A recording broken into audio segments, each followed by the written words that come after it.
Three, two, one. Jeff, welcome back to the December 26er podcast. How are you? I'm doing well. Thank you so much for having me. I'm super excited about Thanks this. for thanks for being here. I'm excited too. So look, I went back because I knew like kind of the time you were on the show, obviously, but you were our very first interview that we did. We had done some solo episodes with just me, and it was episode 15, and it Yes. dropped on April 10th, 2018. So Oh wow. almost like just about 3 years ago, which is crazy that it's Yeah. been that long and we've been at this that long. So it seems apropos that our first sort of 1 year of COVID check-in is with you. How have you been doing? I've been doing really well, and then wow, man. I mean, so much has happened in those 3 years since our last conversation. So I have to go back and listen to it to see where, like, what was my current state of mind. So Right. yeah, but yeah, a lot has happened, and I'll get into that. I mean, throughout the show. Yes. So we want people to go back and actually listen to your episode. I remember you being super excited about where the Gentleman's Factory was headed and had a lot of things on the horizon even then. But for those who are not familiar, explain to people what the Gentleman's Factory actually is. Yeah. I mean, so we started out initially as being this like co-working social club space for black men, and it was really with the intention of just creating spaces for us because you know those spaces didn't necessarily exist, right? And like the more, I guess, progressive and the more accomplishments that you obtain throughout your professional career, it's unfortunate that the less of you that you see, and then you start to believe that there aren't, that like you're so isolated, and that there aren't other people doing really great things. But that's a myth, right? So there's a lot of black and brown men and women doing phenomenal things, but we're just not in the same spaces. So off of that premise, that's where Gentleman's Factory was essentially like birthed, right? So we had a nice duplex loft in Brooklyn, which we still have, and then COVID happened, right? So then that's when we had to reshift everything and really kind of see what our main goal was and how do we navigate these new hurdles and circles. Yeah, and before we get there, I remember back then you already had membership that was growing. You were doing events. I was fortunate enough to speak at an event that you guys had Yes. done. And, there was a lot really popping. But tell me how the Gentleman's Factory evolved from when we spoke in 2018 to the top of 2020. What did that growth process look like for you? It was really powerful because what happened is that when you have people coming together, so much can come out of that, right? So, when we first opened in 2017, our main goal was, hey, like let's bring guys together, we have a space, and let's continue to build from there.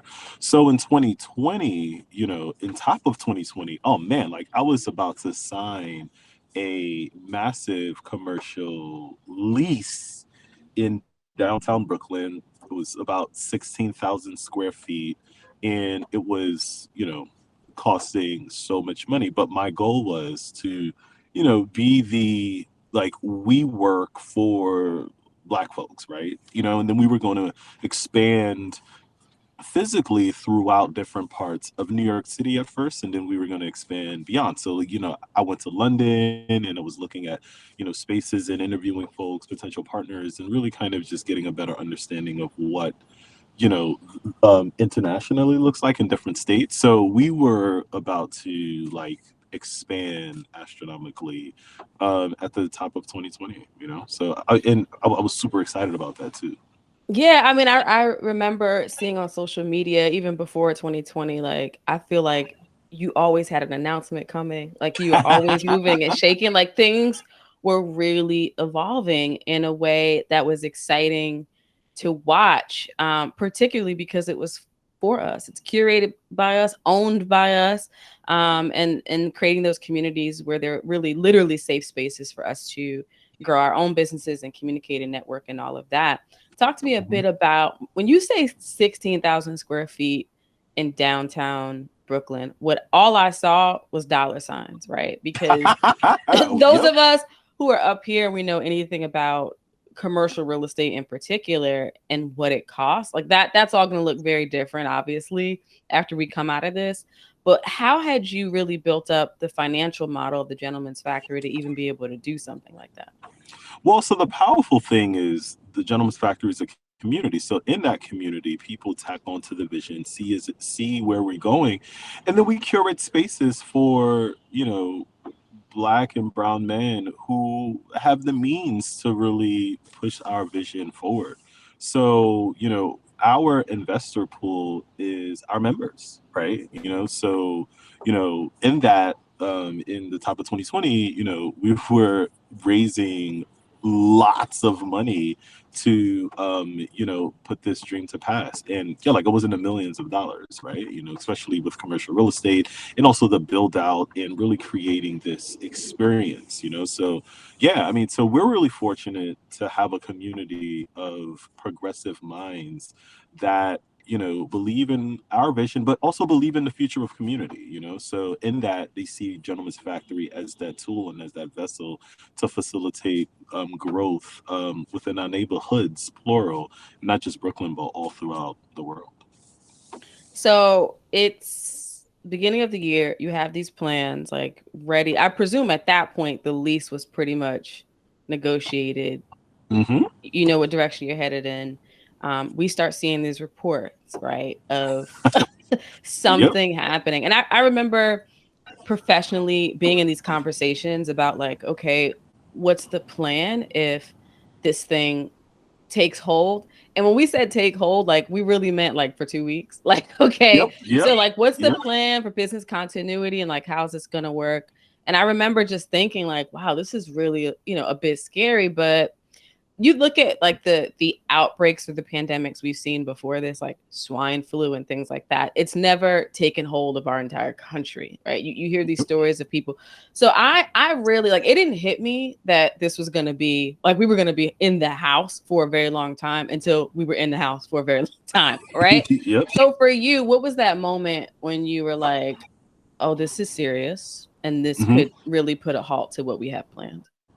So I remember it was, I think it was March 11th, I think, right? And I was invited to this private dinner in Bed-Stuy in this beautiful brownstone where Crooklyn, the Spike Lee movie, was made, right? And in that, there was celebrities there were influencers, it was the who's of New York City there, right? And in this meeting where we're like talking about like the topic of conversation is, oh yeah, like you heard about this pandemic, oh yeah, oh my god, whatever, right? You know what I mean? Like, and then we're laughing and joking about it. And then that's when we get an alert on our phones, and this is about maybe like 8:30 or so, right? And we all get an alert on our phones, and it says, the NBA just shut down, right? And that's when everyone was just looking at each other like, oh snap, wait, the NBA just shut down? Yo, this is serious. So that was the aha moment for me. And I think everyone that was on the table, they were like, yo, all right, cool. You know what? Like, let's really, take this seriously. And then 2 days later, that's when like folks were like fighting over toilet paper. And I remember when I was at a BJ, like this is really when I had to make a pivotal decision and also realize how blessed I was and how fortunate I was. Where I remember when I was at BJ's, right? I was on a BJ's line. For those who don't, BJ's is like it's like a big massive supermarket in New York City. And then I'm on the line, and then a friend of mine calls me, and he's like, hey Jeff, yo, the world is about to shut down, and I know the Gentleman's Factory is in a really vulnerable state, and I don't know if you're gonna shut it down or not or whatever. Or hey, but listen, yo man, you know what? Like my company is hiring for a chief marketing officer, right? And yo, you interested? Right? And it was paying, like in the like a little bit over $300,000 a year, right? And I was like, oh snap, what? So then that's when I had to ask myself the question, what's my purpose in life? And one, I then said, wow, you know what? I'm honored that as like the world is in a compromising state, opportunities is coming on my behalf, and I now and I have to make the decision. Hey, should I or shouldn't I take this? So it's like I built up such an option pool, which I'm like, oh wow, like I'm really humbled by that. But then as I thought about it, though, I then said, no, right? I thought about it while I was on the line. So the line was long. So for maybe, like 30 minutes as I'm on this line, as people are fighting over toilet paper, I'm thinking, yo, what, like, how do I want my life to be? How do I want my legacy to be? And then I called them back and then I said, no, man, you know what? I'm going to ride this through. I've built this company and this concept. And I wasn't thinking about myself, but I was thinking about the members, that are part of the Gentleman's Factory, the community. How are they going to be going through this, pandemic? And do I cash out or bail out on the community that supports me, believes in the vision?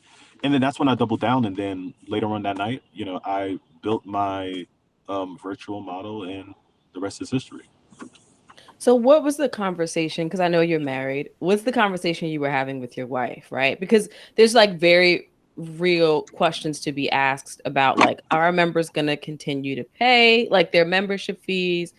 What does this look like for us? You have an investment pool, yes, but also you have revenue. So was that a conversation with from a family perspective to say, you know what, I'm doubling down, and how do you feel about this? Yeah, well, so shout out to Deborah, right? Because she was on the line with me too, right? Mm. So like I stayed on the line, and then she just kept on coming back on the line to hold our spot. So she would just pour things into the shopping cart, as yeah, like I guess she was fighting over toilet paper. And so then now as we're approaching, and as I'm like in my deep thought, and then as I made my decision internally, I then spoke to her, and then I asked her for her take, and then she also agreed with me. She was like, nah, Jeff. She was like, Jeff, you want to wear suits every day again? You know what I'm saying? She was like, that's not you, right? And then also too, she said, like, look at what you've built, and no, like, continue building. And then because of that, and because of her support, I then so I was already all in when I resigned from my full time job, and then that was like 3 years prior to COVID. So I was already all in. And now during the pandemic, I doubled down and I was like, oh nah, like I'm all in. You know what I'm saying? And then, that's where, I then continue to build, and, here we are today. So what does the virtual model look like for the Gentleman's Factory? Yeah, I mean, so immediately what I did was I then sent out an email to Gentleman's Factory members, and I said, hey, let's figure this out together, right? Because we built such a community of folks whom we would see every single day. It was like, you know, it was this brotherhood that we've established, right? And nobody knew what was going on. So then that's when, like I sent out an email, and then I put out a survey, and I was like, yo, what do you want to know about? Like, how should this look like, right? And then based upon the data that I collected, that's when I built like the first iteration of a virtual model, right? But then again, also at that time, like we were thinking that this was 2 weeks, 3 weeks, right? But as it continued to evolve, you know, that's when we were like, oh snap, yo, you know what? Like, I need to really, double down on this more. And then I have an amazing team that like helped build this out. So what we've then saw was the growth potential. So we started out again as a community space in Brooklyn, Duplex Loft, and now with this virtual community that we built, we saw that we were getting members in different states. We're like, oh snap, okay, cool. And then, we then would continue to survey focus groups, interviews. Hey, like, what is it that you're looking for? Like, let's build this together. True community. And then we would have members in different countries now. I'm like, wait, Ghana? Wait, London, right? Parts of the Caribbean, St. Lucia. Okay, no doubt. And then that's when I'm like, oh, snap. Okay, cool. Like we would have all of these different events. There's different time zones now. What am I going to do? Right. So all of these different, great problems that we had. And then what I then saw was, wow, like if we were able to get all of these new members on Slack, and then we're using Slack and Zoom and things of that sort, then that's when I was like, oh wow, you know what? Like we need our own app and we need our own technology. And I'm proud to say that today, we have our own app that's on the App Store, and it's a digital, robust, community where we now have members, hundreds of members, literally all across the world. You know what I'm saying? So, I'm really happy about what we've built. And then we also have a very powerful physical model that we're going to be rolling out in the coming months, right? So, things have definitely evolved because we put community first. So thinking about that physical model and thinking about, what economists are saying and what the real estate experts are saying, particularly in metropolitan areas, about how all of us have adjusted so well to being productive Mhm, from home that office space, a will not people will not purchase or lease office space at the rate that they did before, right? mhm. It'll probably the value of it will probably go down in what it costs per square foot, because now we've all just like we're in our cocoons in our homes and finding ways to engage via technology. Are you now pivoting away, even though you have this plan for physical connection as well? Are you now pivoting away from large commercial space? Yes and no. So, what we've learned was the physical space pre COVID was the model, right? Post COVID, physical space is the tool, but community is the model, right? So now, as we're continuing to evolve, what tools do we need to set in place to continue to build community? Now, um, what I found from a business model standpoint, and also from a wow, you know what, like, how can I have Gentleman's Factory be a institution that outlasts me, outlasts my children, outlasts my children's children, and I realized that last year, I was paying my commercial lease, and my landlord is amazing. God bless him. But and then thankfully, we were in a financial position to continue to pay. But then I was like, wow, imagine if we, you know, all of that money that we paid, that it went to something that we owned. Mm, So then I now have a chief operating officer who's a trillion times smarter than me. And I built a robust team. And now we were saying, yo, you know what, like, how do we build this as an institution? And so now with our model is we're going to be owning our locations as opposed to leasing. And when we say owning, we're owning it with the community as our angels, right? So now it's a massive wealth expansion opportunity because we're now opening up our investor pool, our real estate investor pool to Gentleman's Factory members. So Gentleman's Factory members are actually investing in our real estate. And as we expand, so does their investment portfolios, right? So in that, wealth creation, group economics is really important. And we now see that with our, and I'm not going to give all of the secret sauce. We can talk online with that. You know what I'm saying? But, we're going to be making some major strategic moves in New York City in different parts of the country and the world. Now that we have um, tons of digital members.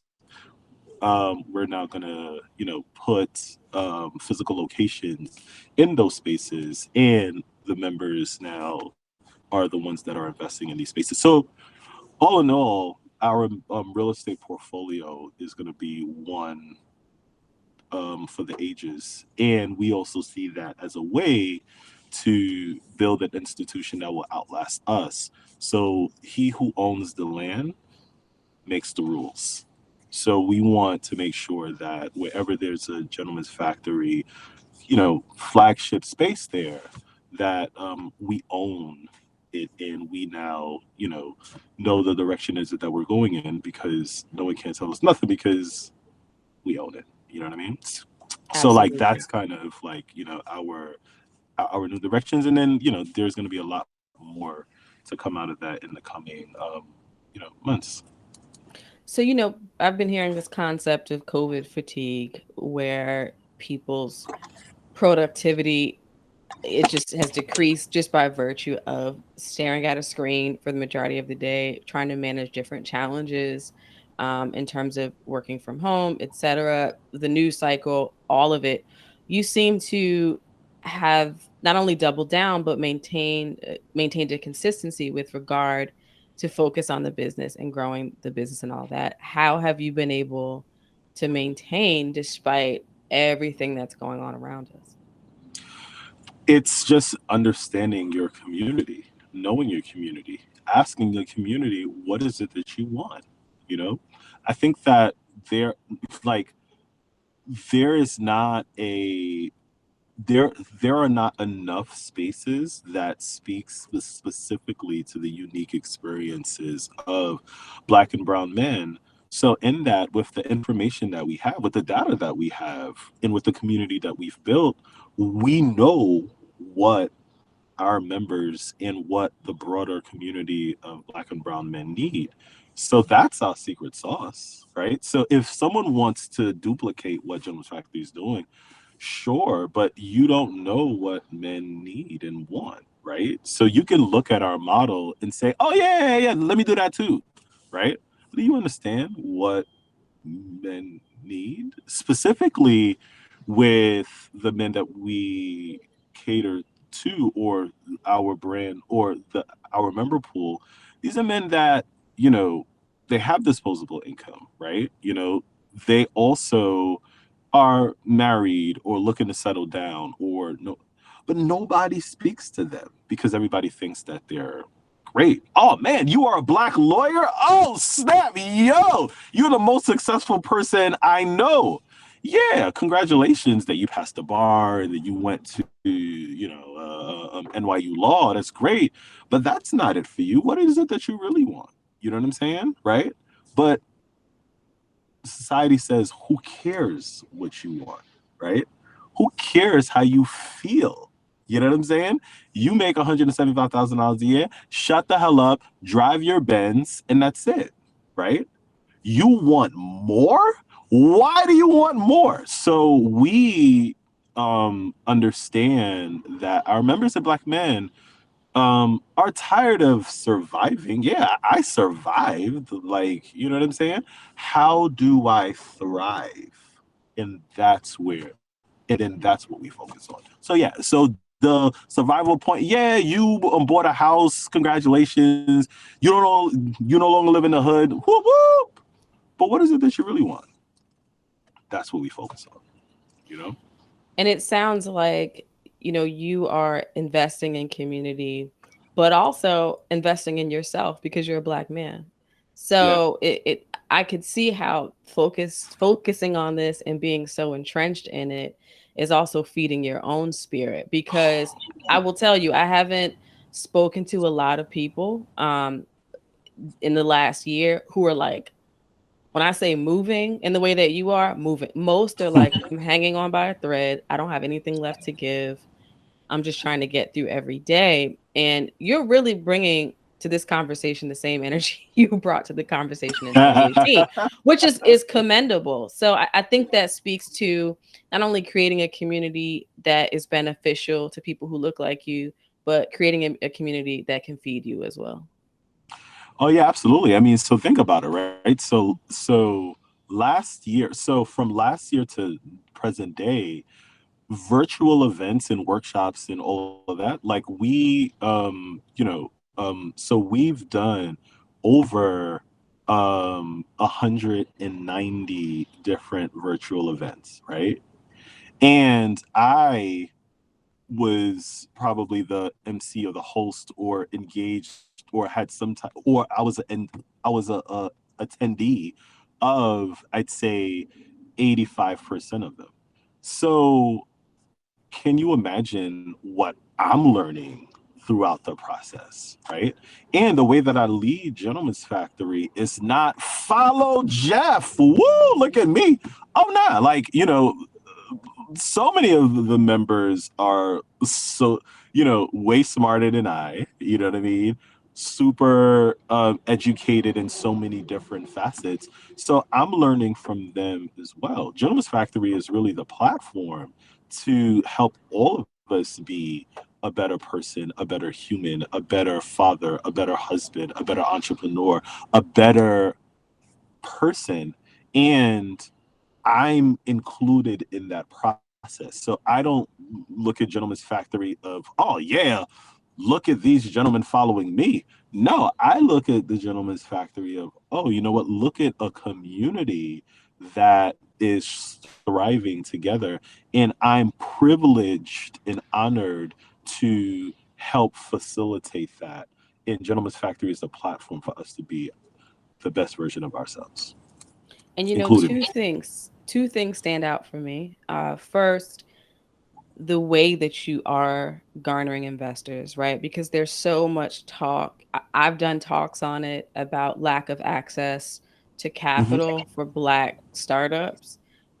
We are very limited in terms of winning over VC funds to give us Hmm. money, and there are all kinds of unconscious bias or explicit bias towards what they feel is the viability of Black led businesses, even though the statistics don't support that bias.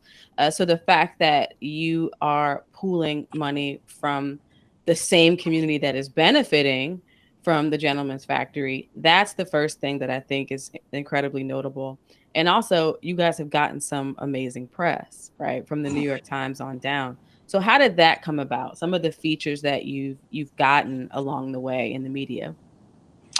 Yeah, the New York Times article, and that was March 16th, I think, right? 2019.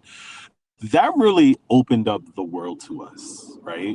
It really opened up the world. And shout out to Morgan Jerkins, who was the author or the reporter. And then she reached out to me because I was featured on another local outlet called the Brooklyner. And what I'd say to everyone is press is extremely important, and local press and the blogs are very important because it builds up your digital profile, right? So I benefited when the Wing, which is a women's social network space, they were raising lots of money, so many investors and things of that sort. But then the Wing was deemed as a space where Black people weren't really accepted, and then that was unfortunately the Wing's downfall even pre-COVID, right? COVID really exposed the holes in like the commercial real estate spaces, especially if you don't own the space. But like just the fact that it was a space that wasn't inclusive to Black folks. So then that's when they were like, oh, like where are the Black spaces? Where do Black people go? Right. And then with the Google and in Googling, there was an article from the Brooklyner. The headline was, "You heard of the Wing? Here is the Gentleman's Factory." So then that's when Morgan Jerkins, who was writing this big article on the New York Times, was looking, and then she found that article. And that's when she, who I love so dearly, was like, yo, listen, right? Like you are doing phenomenal things. And I'm going to make sure that you get the recognition because of what you're doing. So then it came out, it was on the front page in the Metro section. It was a full full page in the New York Times. And that literally opened up the whole world. So then we've been on CNN, we've been on Bloomberg, Yahoo Finance, so many other. And, it just really speaks to the work that we're doing, and that it highlights the fact that we need more articles like that, where it's not only the gentleman's factor, but it's also just showing the fact that they need more spaces for Black folks to thrive, right? So, yeah, I mean, so like that's really has been like a huge benefit to us, and which opened up so many different doors for us. Yeah, and I mean it's you what you guys do is not, because people could like look at it on its face and be like, oh, it's just a co-working space, and it's really not that. It's so much more than that. And I think it's phenomenal that people understand the value of community, and but not just the value of community.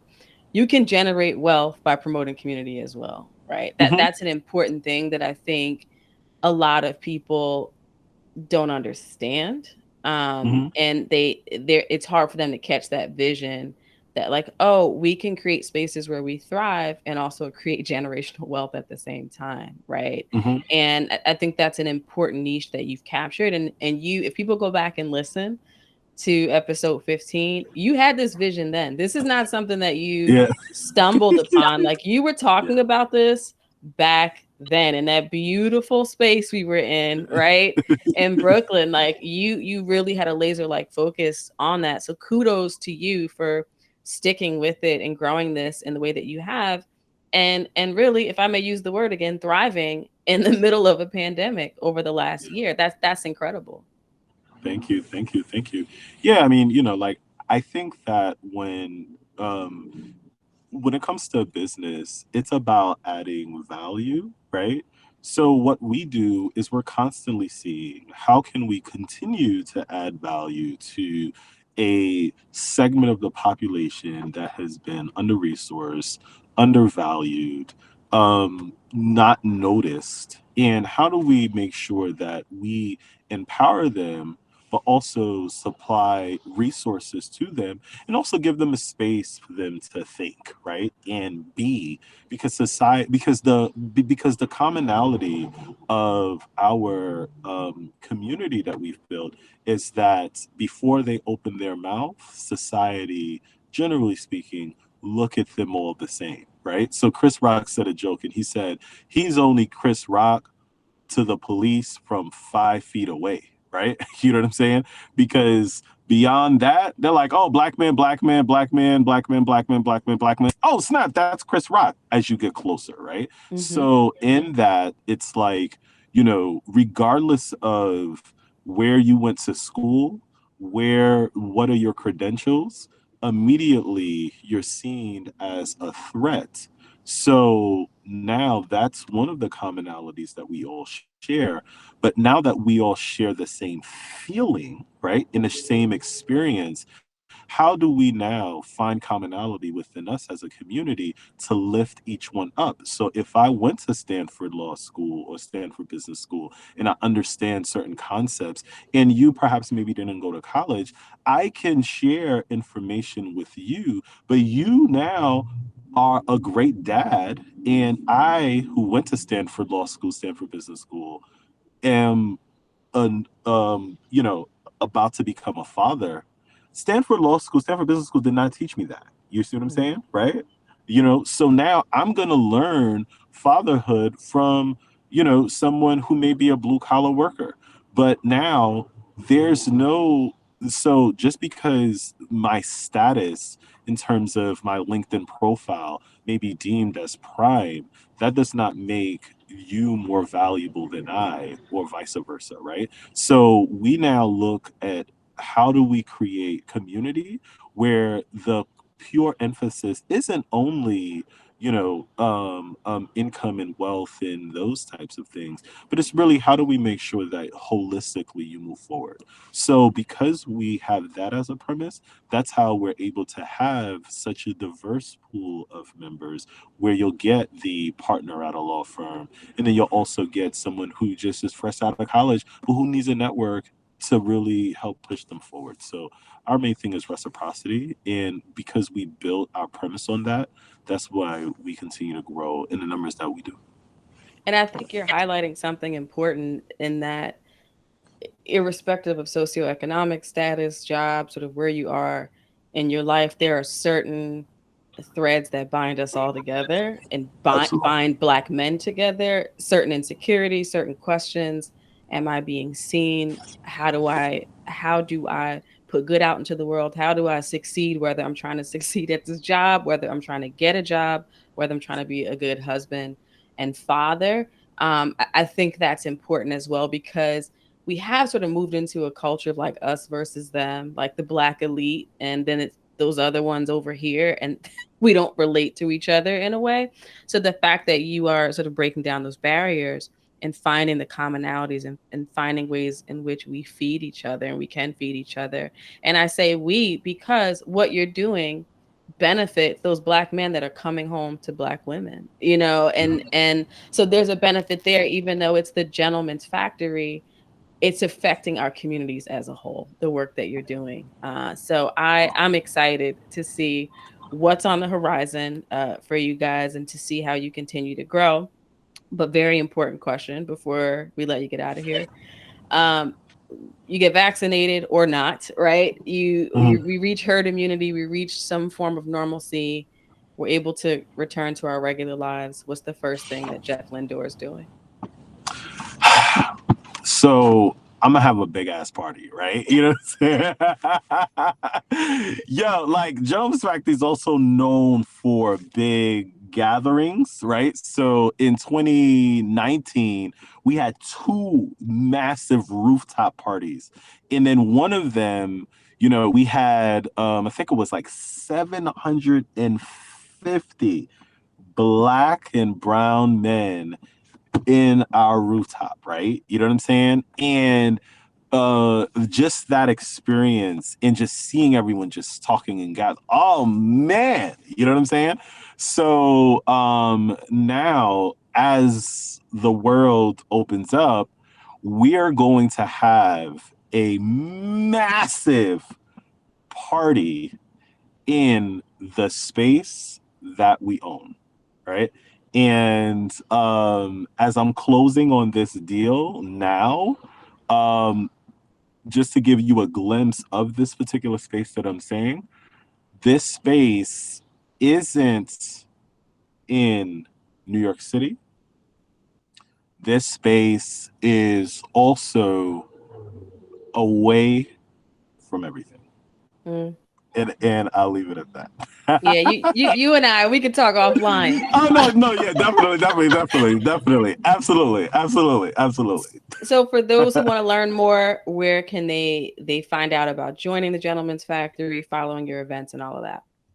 Yeah, sure. So, for more information about the Gentleman's Factory, it's on our website, gentlemansfactory.com. We have a mobile app that we're gonna actually do like a big like press release, an article about that, and then I'm gonna do the Steve Jobs reveal. You know what I'm saying, with the black With the turtleneck. You know what I sweater. mean? Big screen with the New Balance sneakers. You know what I mean? I'm gonna do that in the coming weeks. You know what I'm saying? As where so like the app is live now, and then members are using it, and then it's still technically in beta phase. But in that though, like we're gonna do like a massive release on that. But you can check all of that out on our website, gentlemansfactory.com. Digital membership is there. We have a digital incubator as well, where we're incubating businesses. So there's a lot that we're doing, and then we're going to continue to evolve, because again, our main premise is, what does our community need, and how do we continue to add resources, add value, and help take them to the next level. So the form that takes, there's so many iterations that will come out of that, right? So we're just getting started, and then we're here to stay. You know what I'm saying? For two reasons. One, if I'm turning down high income jobs, right? So that shows you that I'm here to stay. But then also too, with our model of ownership, that means that Gentleman's Factory will outlast me, outlast my children, outlast our children's children. So we're building an institution that will be here 1,000 years from now. So we're only just getting started. So you know the December 26th, your family is cheering you on. Oh, thank you. And you know, we've talked about this show and how we're all growing together so that when everybody has reached the quote unquote pinnacle of success, we can say, you know, we were there in the beginning. Like Yeah. you know, you were there when we were running gun with one mixing board and two mics, right? It's just like meeting people and recording and Yep. you know, I can say that I was there when it was events with like 100 people and we were just Yeah. having conversations. So we'll be watching. To our listeners, you know what to do. If you're interested in the work that Jeff is doing, and particularly for our brothers, join, get connected. We are better together. So reach out, sign up for membership, attend their events, do what you need to do. If you've enjoyed this episode, you want to learn more and you didn't hear Jeff's original interview, that's episode 15. You can go check that out. But as always, like, share, subscribe, do all the things. And remember to be extraordinary on an ordinary day. Take care.